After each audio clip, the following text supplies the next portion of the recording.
rebellion that tore the city apart around racial lines.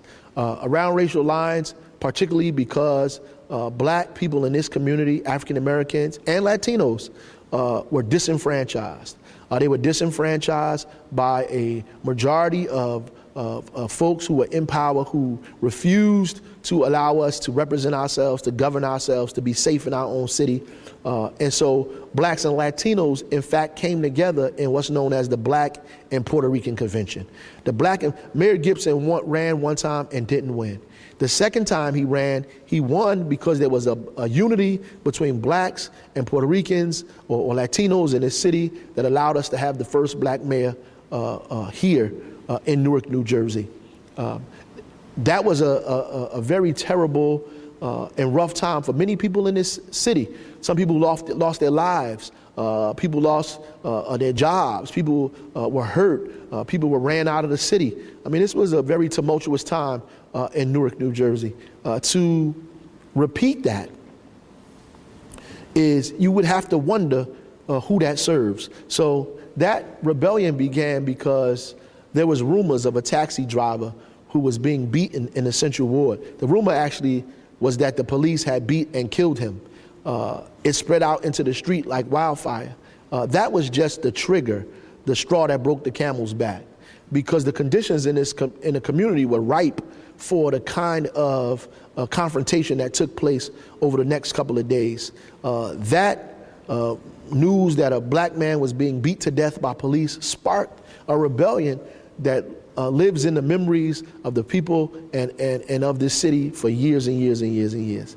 This was not started by a rumor of a black taxi driver being beat by white police officers. This began because an African American mayor joined with a Latino councilman and plotted to steal the people's rights to vote here in the city of Newark in 2012. It began, and there are people, countless people on Facebook, on Twitter, who are shocked. They're appalled. They are appalled at the way people behaved, and they're appalled about what happened in this council meeting, because they cannot believe that in 2012 that we are fighting each other over the right to vote and the right to be represented. People cannot fathom that whatsoever. They are used to the old adage or the historical context of white folks suppressing African Americans' right to move forward, Latinos' right to vote, to be free. But this is not what happened in Newark, New Jersey. What happened is a union between blacks and Latinos to steal other blacks and Latinos' rights in this community. So I don't want people to believe or fall into the trap of saying that this disturbance is about blacks versus Latinos in this town. It's not about blacks versus Latinos. It's about people who are pro-democracy and people who are against democracy. It's about people who speak for the people and people who speak against the people. It's about people who have the interest of Newarkers in hand, and it's about people who have their own personal interests at hand. Yes, there are blacks and Latinos who did this to us, but there are also blacks and Latinos who are fighting against what happened to us. I don't believe that all Latinos support what happened at this council meeting on November the 20th. I don't believe that all the folks in the East Ward or the North Ward support what happened here at this council meeting. I think that there are people in the North Ward and people in the East Ward who believe in justice, who believe in democracy, who believe in righteousness, who think that we should have had a right to debate, that we should have had the right to the floor, who believe that what happened here was absolutely wrong, that it shouldn't have happened to anyone, and that elected officials are elected so they could be heard, so they could debate, so they can go back and forth, that this is what we're here for. And to destroy that process is to destroy the very fabric of democracy itself. There are people who believe that, and there are the people who are every color and every nationality, who are every religion in this community, who are opposed and against what happened on November the 20th. I don't believe what the pundits are saying, that the Latino community is now galvanized against the black community. It's wrong. And I know there's some Latino watching right now on Mount Prospect, on Summer Avenue, on Bloomfield Avenue, and Forest Hill, who agree with what I'm saying, who's saying that that's wrong, that Councilman Ramos was wrong, that Modia Butler was wrong, that the mayor of this city was absolutely and positively wrong, who side with the people of this city on the right side of democracy and will be recorded in history as being opposed to the wrongdoing that happened here on November the 20th.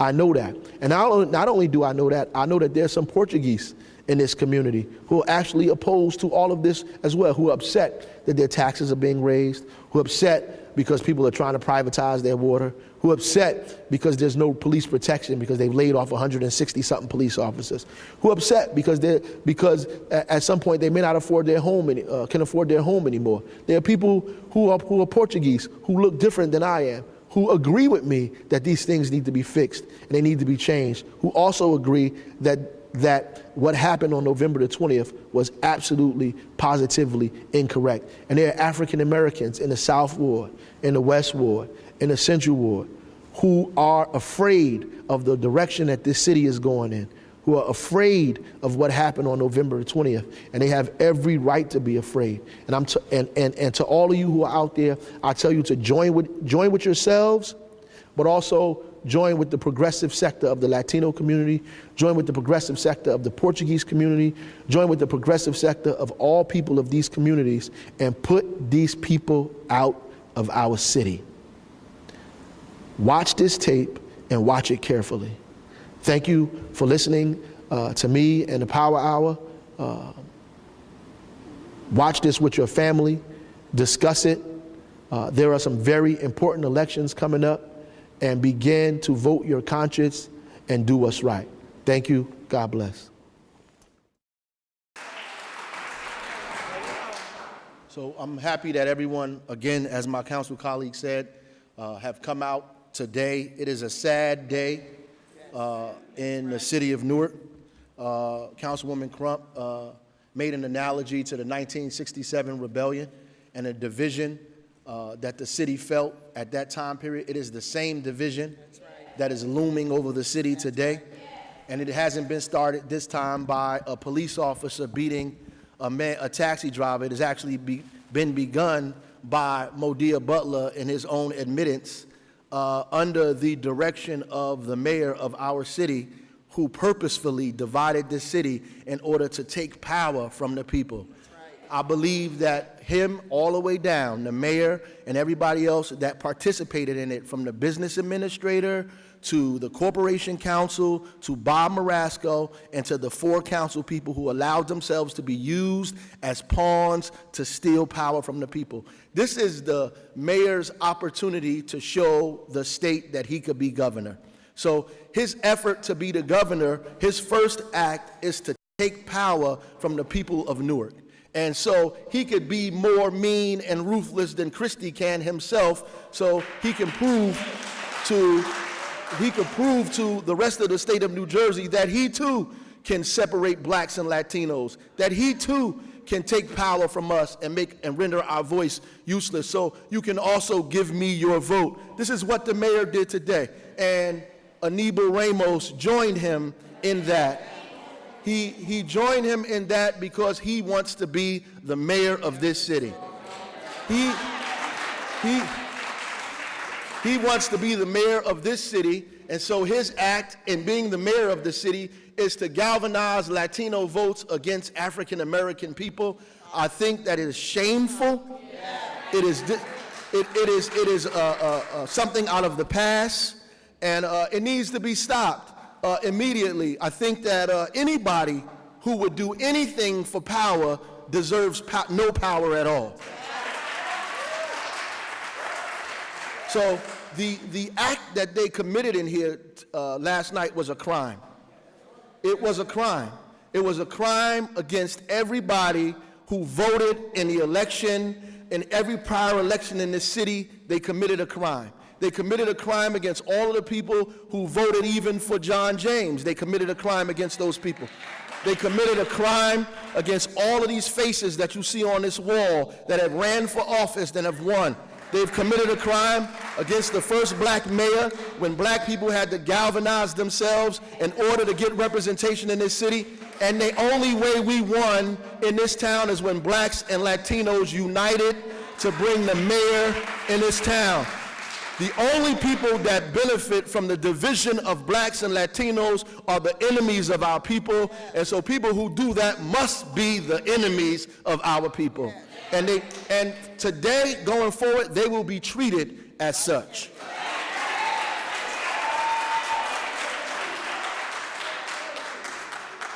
I, as a councilman, and every citizen of the South Ward was completely disrespected last night. They totally disregarded all rules and regulations of council protocol. The acting president did not change the order of business to begin a special vote. The meeting was not called for to have a vote on the vacated seat. He snuck that in there, and in his attempt to sneak that in there, he thought that we were going to sit back and allow it to happen. So I spoke up immediately. He refused to recognize me as I asked for the floor. He purposefully disregarded his colleague, and many times I have disagreed with him. I would have never purposefully disregarded him. But the real problem is he purposefully disregarded democracy. And I want to close on this. I had the pleasure of taking a vacated seat before. So when Councilman Donald Tucker, may he rest in peace, passed away, I took his seat because I was the next highest vote getter. Now, I want to say this, because everybody didn't support that. So, and that's their prerogative.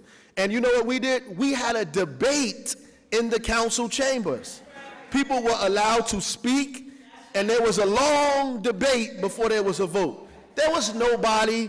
Mayor James didn't sneak down here and have a vote. There was no backdoor deals to ruse me in as the councilman. We debated openly in public, like democracy is supposed to be. These people are afraid of democracy. They don't like the mess. They don't like the yelling. They don't like the back and forth, because ultimately they don't believe in democracy. Because the democratic thing to do would be to have us debate the issue on the floor and then decide after a debate. But they purposefully ignored me, brought the mayor in as he waited in the wings at the back door, rushed in here. The mayor has never come to any of these meetings.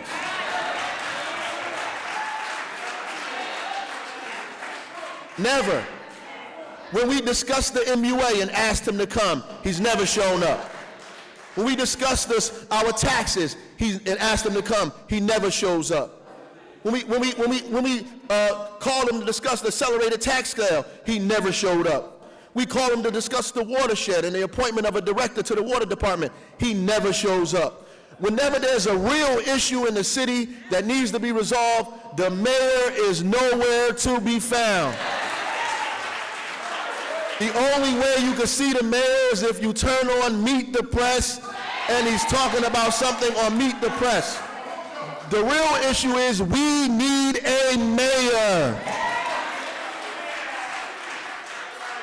If we had a fire department that was supported, he wouldn't have to put out fires. If we had a police department that he didn't lay off, he wouldn't have to chase criminals down the street. If we had a sanitation department that had snow, pick up our own snow, he wouldn't have to shovel people's snow in the yard. If we had an infrastructure that was able to deal with a storm, then he wouldn't have to feed people in his damn home. We need a leader of this city. We don't need a cheerleader. We don't need a Boy Scout, and we don't need Superman.